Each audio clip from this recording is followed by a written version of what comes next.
In all fairness to the former president, is that true? Do you have to use a teleprompter when speaking about President Trump? Or are you able to just kind of riff on your thoughts on him?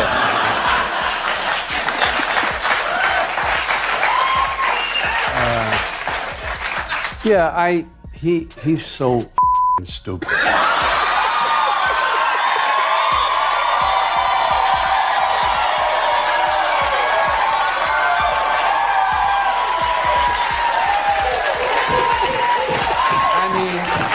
Look at the lame, inane things that he said. He's so stupid, he can't even say anything clever or smooth. He's a moron. Robert De Niro and Jimmy Kimmel didn't just roast Donald Trump, they obliterated him. In a WWE-style takedown, these two Hollywood icons tag-teamed Trump in front of millions, delivering some of the most brutal comedic punches ever seen on live television. This wasn't just another late-night joke. It was a full-scale demolition of Trump's ego, his persona, and his legacy. The audience couldn't get enough. But the real fireworks started after the camera stopped rolling. Trump's response? Predictable chaos. And what happened next sent shockwaves through Hollywood, social media, and even Mar-a-Lago itself. Pumpkin got a head start on Halloween yesterday. He showed up for a rally dressed as a garbage man. Which I do have to say, the vest really brings out the color of his mouth. He even rode around in a garbage truck. I don't understand why people are not taking him seriously, because you read about it historically in other countries that they didn't take the people seriously. I think Hitler, Mussolini, they're fools and clowns. Well, and I hear it, there's some people, I mean, who does not think that this guy is going to do exactly what he says he's going to do? Right. He's done it already. And then what? We're going to sit around and say, what? We told you so? Or whoever, I told you so? It's going to happen. When Jimmy Kimmel invited Robert De Niro to join him on stage during SNL's 50th anniversary, no one expected what came next. De Niro entered to thunder applause, his reputation as Hollywood's ultimate tough guy preceding him. Kimmel set the stage with sharp one-liners about Trump's latest controversies, but it was De Niro who delivered the knockout blows. His first joke landed like a cinematic gut punch. The guy who needs 2 hands to drink water wants to act tough. The crowd roared as De Niro leaned into decades of frustration with Trump. If he gets elected, it's going to change this. Look, between you people, don't talk to me that way. You're just a lightweight. Don't talk to me that way. I'm the president of the United States. Don't ever talk to the president that way. Go ahead, take Well, I'll give you voters. I will give you voter suppression. You just have to sit down, please. Sit down. I didn't call you. Okay, question? Yeah, go ahead. Sure. She's shocked that I picked her. No. She's like in a state of shock. De Niro wasn't holding back. He called Trump a wannabe tough guy and mocked his obsession with power while avoiding anything remotely difficult. The audience erupted into laughter as Kimmel chimed in. He's not running for president, he's running from subpoenas. Together, they created a comedic rhythm that left no room for recovery. But it wasn't just about jokes. It was personal. De Niro's disdain for Trump was palpable, and it made every punchline hit even harder. And in all seriousness, and we know it here, people have to get out and vote and vote and vote and vote. Yeah. One time each. Do you think he pretends to be dumber than he is to confuse people and make them think? No, you think he's... No. I don't think so. Why? The energy in the room was electric. Every joke landed perfectly, with the audience cheering louder after each punchline. For De Niro and Kimmel, this wasn't just entertainment, it was catharsis. Years of political tension boiled over into one unforgettable roast that had everyone on their feet. Social media exploded within minutes, with clips of the roast going viral faster than anyone could keep up. Oh, he wants to punch people in the face. Well, I'd like to punch him in the face. But while the crowd celebrated, one person was undoubtedly fuming.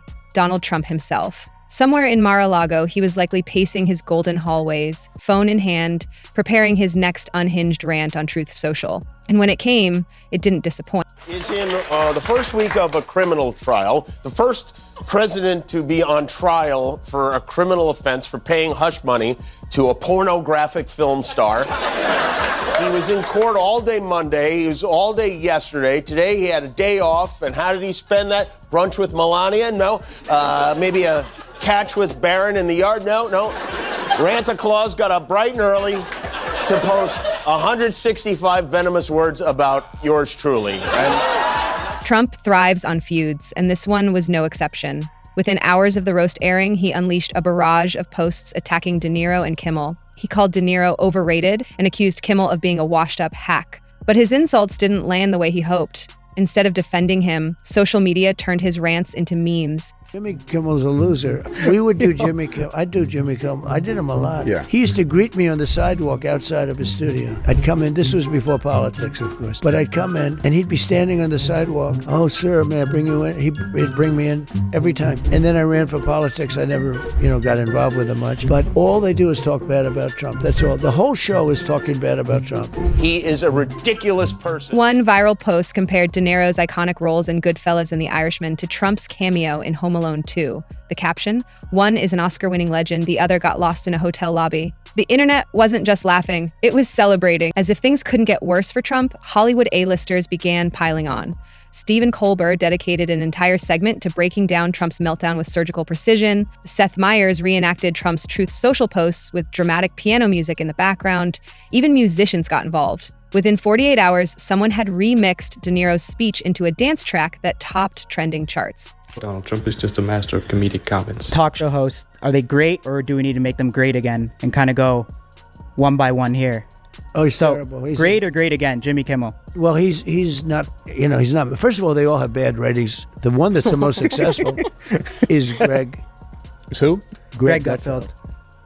So Jimmy Kimmel, we got to make him great again? Well, Jimmy Kimmel's a loser. Look, all they do is talk bad about Trump. That's all. The whole show is talking bad about Trump. Yeah. They're all equally bad. This wasn't just a roast anymore. It was a cultural moment. Late-night hosts, actors, and even influencers joined forces to turn Trump into a punchline that no one would forget anytime soon. What made this roast so devastating wasn't just the jokes, it was De Niro's authenticity. Unlike politicians or journalists who criticized Trump from a distance, De Niro's disdain felt deeply personal. He wasn't reading off cue cards or rehearsing lines.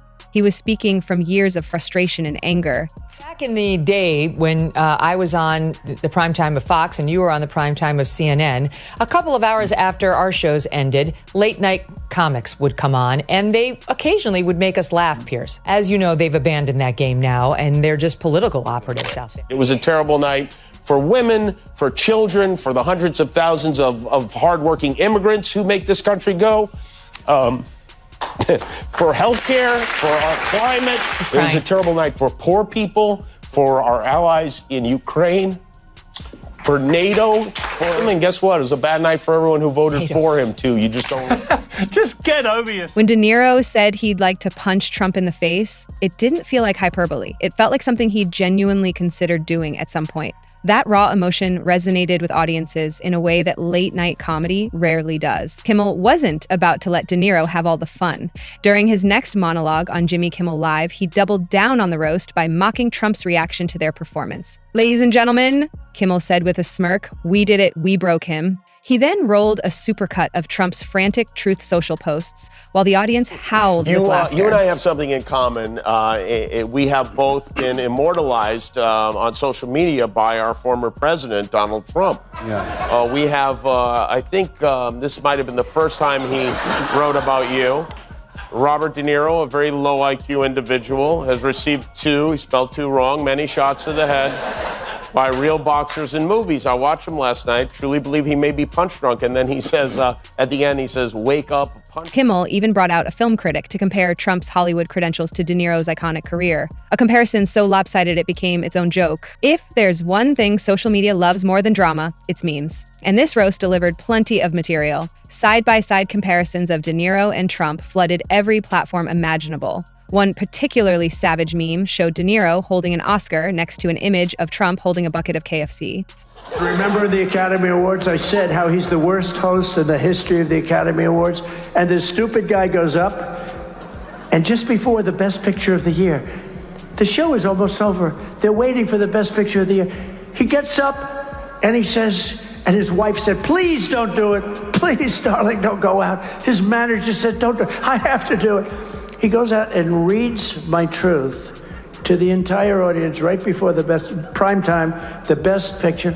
And it said basically, he is the worst host of the history. He reads the whole thing. And then I think he said something like, "Ha, ha, ha, he thinks he bothers me," or some crap like that.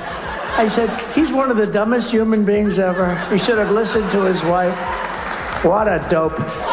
Even MAGA supporters struggled to defend their leader against such overwhelming ridicule. Some tried calling De Niro washed up, but their arguments fell flat when faced with his legendary filmography. Behind every great roast is an even greater backstory, and this one involved Scarlett Johansson herself. As Jimmy Kimmel's wife and Robert De Niro's longtime friend, Scarlett reportedly encouraged both men to go all in on their takedown of Trump. Rumors swirled that Scarlett had her own axe to grind with Trump after years of being targeted by his supporters online. Her silent approval of the roast added another layer of intrigue to an already explosive event. I'm not hysterical. I laugh when people say, oh, you've got Trump derangement syndrome. Yeah.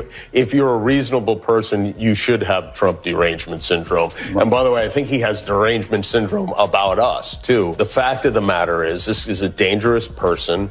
This is a stupid person. And that's a bad... By the end of the night, it was clear who had won this battle. And it wasn't Donald Trump. Twitter, or X, declared Robert De Niro and Jimmy Kimmel as champions of comedy while dubbing Trump the biggest loser.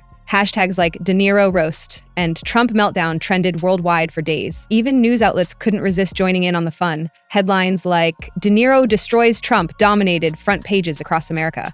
They have a protest of Robert De Niro yesterday. He's a fool. He's a broken down fool standing out there. He got...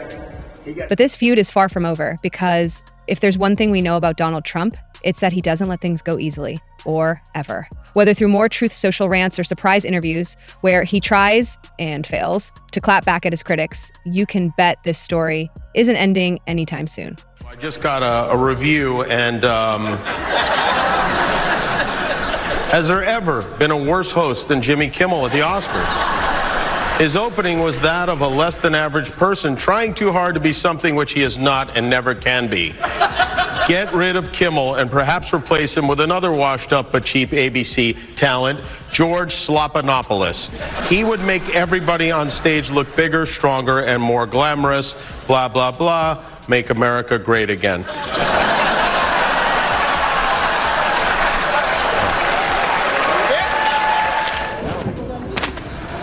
Bobby, it's your favorite president. I forgive you, Bobby, for being such a loser about the election. It's not your fault you were born with a low IQ. It's not your fault, Bobby. Believe me. Bobby, your favorite president won. Kamala lost. She lost so strongly. You were wrong. You're a loser. You're a total loser. This show sucks. You're going to get low ratings, Bobby. You're going to get low ratings. Look at that. From Raging Bull to... And as long as people like Robert De Niro and Jimmy Kimmel are willing to step up and call him out publicly, well, let's just say we're in for plenty more entertainment ahead. This wasn't just another late night roast. It was an unforgettable cultural moment that exposed Donald Trump in ways we've never seen before, with Robert De Niro bringing raw authenticity and Jimmy Kimmel delivering razor-sharp wit. They created something bigger than comedy. They created history. So what happens next? Will Trump finally learn to take a joke, or will he double down on his usual antics? One thing's for sure, whatever comes next will be worth watching.